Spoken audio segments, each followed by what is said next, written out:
Welcome to the Affinity Fall update. I hope everybody had a chance to watch our video and our tribute to our men and women who serve overseas. And I want to remind everybody that when we're doing this business, that's the majority of the person who we're serving. And we're not only lucky to have the opportunity to serve them, but we really, in my mind, we have a responsibility to provide a higher level of service to those who have served us. So I appreciate everybody being here for the Affinity Fall update. I also appreciate that we are one of the harder working relocation companies out in the country that does monthly training, that goes over many of the things that are in the Affinity update. And for that reason, I've made my best attempt to shrink it, hit some key points, maybe hit a few points that we haven't covered recently, and move you in and move you out. So we're going to go through it quickly, but I would ask that the devil is in the details. The small things count. Just please pay attention to the small details and the things that we're going over, and make sure you got this stuff covered.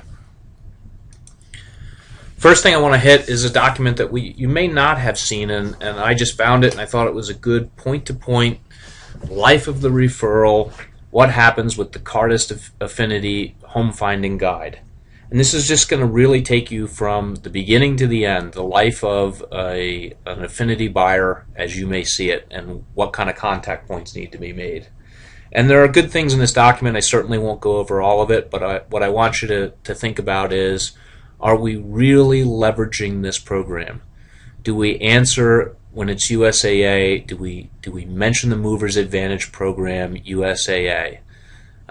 Do we address the member by their proper rank if we don't know them? Do we understand proper ranks? There's a document as a handout that you have there that explains them. And just how we're going through and setting expectations. I think it's a really good document. I want you to make sure that point by point you just kind of cruise through it. Many of these things that you'll look at, you'll say, yeah, I got this, I do this. Let's really make sure that we do got it, and we do it, okay? Same thing on a Cardist Affinity listing referral guide. Points to make here are, always assume that it's competitive. Always assume that somebody has already even made the phone call. You don't want to wait on any referral ever. You want to get out to them as soon as possible. That is the key factor that increases conversion, is getting to them first, answering that phone, leveraging on the fact that they had a loyalty and they had a trust to place themselves through either NFCU or USAA. Capitalize on that. Make sure that you're mentioning the program. Make sure that you're selling yourself as somebody who does this training, understands their needs, knows what that service expectation is, and is willing and ready to provide it. Most of what you'll see in those documents hits on communication, and this is nothing new for you. Almost all of our communication is done on updating through ReloSpec. And our relo@c21nm.com email is for anything that you think is out of the ordinary that you really want to get drawn attention and immediate action from. What are the communication points and why are they so important? Because we have so many people that are involved in this, and we can look really, really good when all of us are on the same page, know about the activity that you're having with the member, and a specialist maybe contacts them and can read those notes, and it can look really good. It can also look really bad. We just had one today where the specialist didn't read the notes. The notes were actually there, and they didn't read them, and then it looks like we're disjointed and we're not talking to each other. So let's meet our side of the equation and make sure that people have poignant, relevant information about what's going on, so that when they're contacting these clients, who we're all involved with, everybody knows what's happening. Those key contact points, an initial contact is due within 4 hours. Really expect that the referral is called within 5 minutes whenever possible. Obviously, you want to look at what's on that referral to make sure that they haven't put specific times that they want to be contacted, or they're not overseas. Next step is, hey, were you able to make contact? Or sometimes you can't make contact. Do you know the process? Does your office make that very clear for you, that you're to try and see if you can get through using every opportunity and every contact provided there? If you can't get through to them, the office will make a phone call on your behalf. If the office can't get through to them, they'll contact us. We'll try. We'll get USAA to try. But we don't want to let a lot of time go by where we haven't had contact. So as soon as you start seeing that you're not able to make contact, start raising the awareness. From there, you have your bi-weekly updates that are due. Really important, we always talk about it, within 24 hours of a pending sale, that you let everybody know. Again, that's a place where we can all look good or we can all look bad. Somebody can make a phone call, not have any idea that it's been under contract for over a week. That's always not such a good thing for our company when that happens. So really important that you report that within 24 hours. Our final sale reporting, that's got to get in immediately for a lot of different reasons, but number one, that's the trigger point to getting the cash back paid, when the final sale starts getting reported. So for every day that delays, that's delaying the person getting their cash back. And if we're really talking about providing service, we would never delay that. Where you might run into that occasionally, where it seems we struggle, and I ask you guys to think about this, a lot of times when we're paid at the table, those tend to be transactions that the paperwork sometimes lags behind. Bring the ReloAT address with you and bring your transaction coordinator's address with you. There isn't a title company on the planet that I don't think would forward the paperwork for you as a service. Certainly I know that our own title company would always do that. So that's a way that if you can remember to do that, that's really helpful to everybody in the process, and it just makes us a company of choice, your office an office of choice, and you the agent of choice. Agent-generated referrals. I like this this little cartoon. It cracked me up. A couple things I want to remind everybody what an agent-generated referral is, and that's simply for the NFCU and the USAA programs. There's an opportunity to reduce your referral fee from $47.50 to $37.50.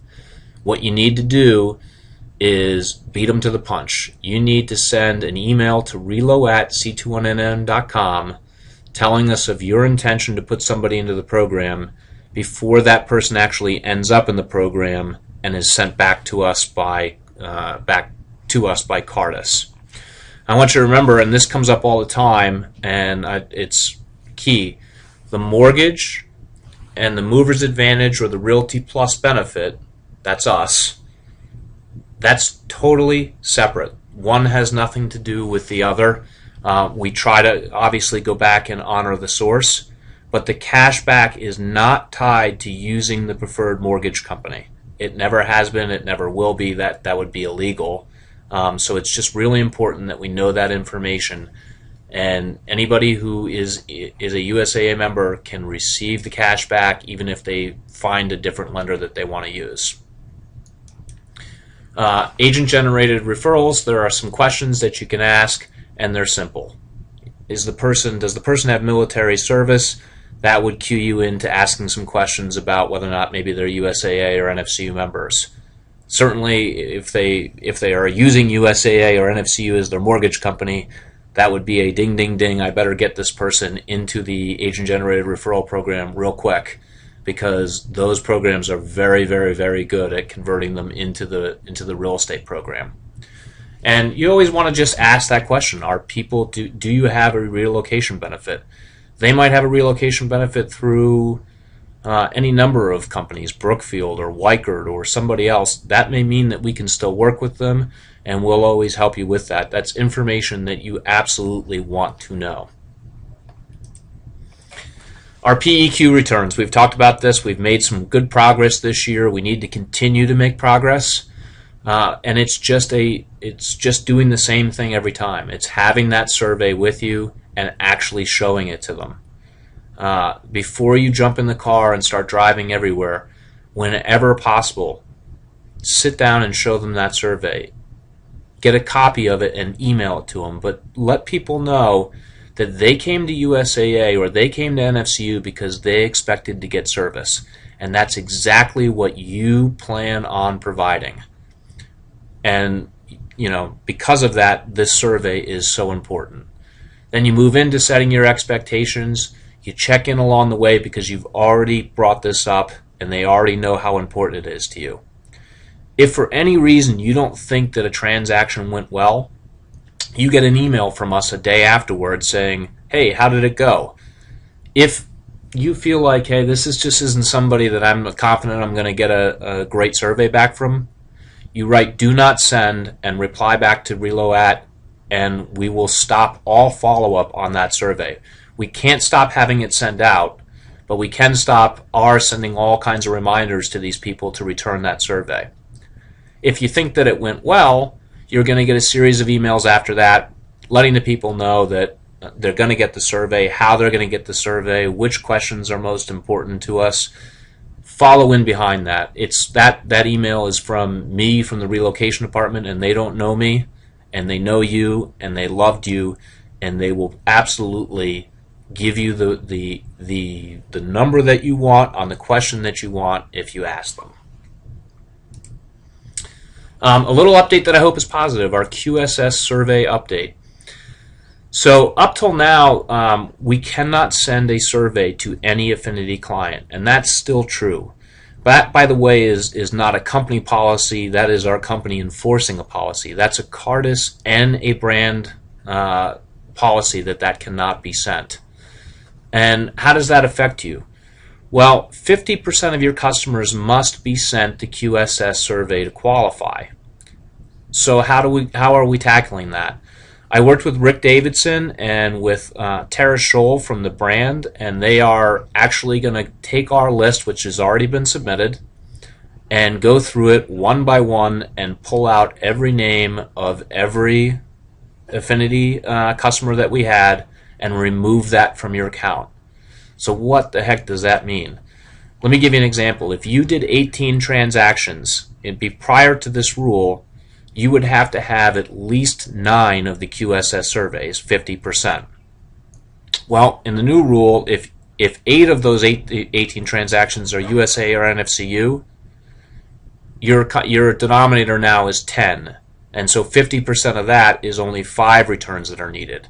Now, you do need to have a minimum of 6 total returns to get your QSS award. But I think that this is a good step in the right direction. They're working on having CREST be able to actually recognize USAA and NFCU members, which would at some point help us maybe count those surveys. But at this point, it's a step in the right direction, and it takes one of the criteria of the QSS survey and removes it from penalizing you in terms of achieving it. So I hope that is good news. Talking a little bit about mortgage, we've got a new process, and this is the key that I want to talk about. We've talked about our Save the Deal process, and you guys are doing a great job. And it's literally sending us an email to Reload and saying, this thing is going sideways and it's not going with the honored source, and here's what's going on. And from there, we react and try to get it back to where maybe we can get it with the honored source. And we're specifically talking about USAA and Navy Federal Credit Union when we're talking about this. Here's the one thing I want to remind you of, guys, and it's a little bit different. Sometimes we used to send the Save the Deal process in after things were already kind of over, and it was just sort of why did things happen, as opposed to actually really trying to save the deal. When we send something in as Save the Deal, we're expecting that we're really going to try to get it back to that honored source. And I say that because we've had 1 or 2 that came in where I'm not sure that we were really being supportive of wanting it to get back to that source. So be very careful. If you send it to us, then it's going to get to John Carney, and John Carney's going to make every effort that he can using his origination team to try to bring that person back to USAA. Or in the case of Navy Federal, we use their local loan officers. So it's a great thing. It's helping our company. It's separating us to be the company of choice, and something that we have to do, and appreciate what everybody's doing. I just want to make sure that you really are aware of it. Finally, for USAA, there's been a nice new tool that was added that we showed to you, the Realtor Portal. That's the link there on your screen. If you have not taken the email that we sent you and saved that into your favorites, please do. Please go onto the portal, Save it into your favorites. Once you have it saved, you will always be able to use it because all you need is the member's name and the loan number, and that gets you in. So the one thing that I could see is if you haven't had a USAA loan and you forgot where that link is and you really need that information, that's where I could see not having the link. So just save it into your favorites, have it where you need it, and it'll be ready when the need arises. Last thing I want to tackle is there's some new language with USAA mortgage specific on VA termite inspections. I think many of you have already seen this, but I just want to remind you that all VA termite inspections must be signed by both buyers and sellers at close. The buyer's signature will be a prior to final approval condition, meaning loan documents cannot be delivered until the condition is satisfied. I've seen this hold some people up. I'm not 100% sure if this is consistent with all mortgage companies, but it is consistent with USAA, something that we want to know, something that we want to make sure we get taken care of. You'll see down at the bottom there, if the buyer happens to be purchasing from a bank or an institution, the seller does not have to sign. But in all other cases, sellers got to sign. So that's just something that's out there that we want to make sure that we're aware of. And I will try to follow up and get more information. I suspect this may cause a little bit of you guys talking in the room. Please talk. We will understand it better why this is being required, and make sure that we have a process for you that's easy so that we can move right through it. That covers the key points that I wanted to make sure that we had. I again thank everybody for how hard we work, how much training we do, how much time we commit to this, the service that we provide to these customers. It's important. You guys do a fantastic job. We're winding down the year and heading into the holiday season, and take care, do well, and enjoy the time with your families, and thank you again for everything that you do.